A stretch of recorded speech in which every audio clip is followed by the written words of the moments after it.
नमस्कार मित्रांनो, आज पुन्हा आपण जी झाडे लावले त्याच्या आत 10 फूट सोडून पुन्हा एक आपण लाईन घेणार आहोत। तर त्याच्यासाठी JCB आलेला आहे, हे पाहू शकताय।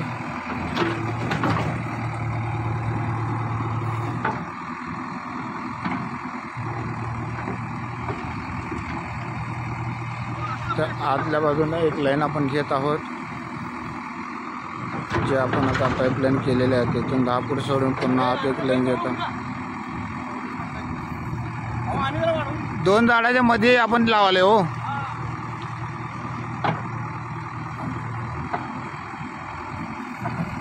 तर ही आपली लाईन आहे। तर लाईनच्या आतल्या बाजूने आपण 10 ते 15 फूट सोडून एक पुन्हा लाईन मारत आहोत, ज्याच्यामुळे उन्हाळ्यामध्ये जे फिरायला येणार आहेत। नमस्कार मित्रांनो, आज रविवार आहे आणि आज आम्ही मलकापूर बांबोडी इथं झाडे आणण्यासाठी चालू केले। शैलेश नर्सरीला झाडे आणण्यासाठी जात आहोत। पुढे विशाल शिंदे, ओंकार नंदुमाने, गणेश शिंदे आणि मी तुमचा मित्र नंदकुमार चेले। मोठे धन्यवाद। नर्सरीमध्ये आलेलो आहे। तर पहिलं झाड सिलेक्ट केलेलं आहे, ते म्हणजे मॉर्निंग ग्रुप।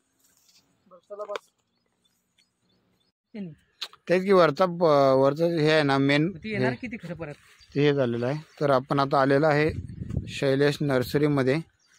तर हे पाहू शकता तुम्ही सगळी झाडे। याच्यामध्ये आपण आता आलेलं आहे छत्री, जे मराठीत आम्ही म्हणतो छत्री झाड, ते आपण नोंद केलेलं आहे मॉर्निंग ग्रुप तारदाय म्हणून। पहिलं झाड बुक केलेलं आहे, याची किंमत 1000 रुपयाच्या आसपास आहे। तर बघू शकता ही सगळी शैलेश नर्सरी आहे। पहा तिकडं झाडे दिसत आहेत सगळीकडे। आमचे मित्र आता पुढच्या झाडाकडे जात आहेत।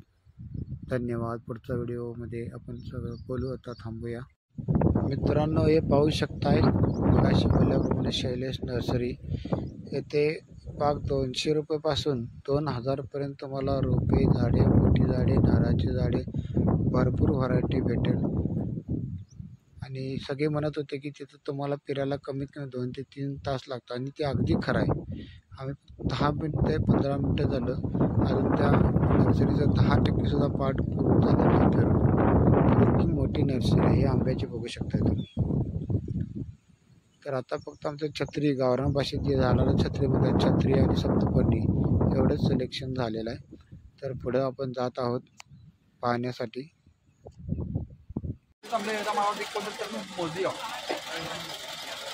मित्रांनो, आपण गाडी घेतलेली आहे, आमचे मित्र गाडी घ्यायला आले। तर अशा गाडीमध्ये गाडी भरून आपण पण घेणार आहोत।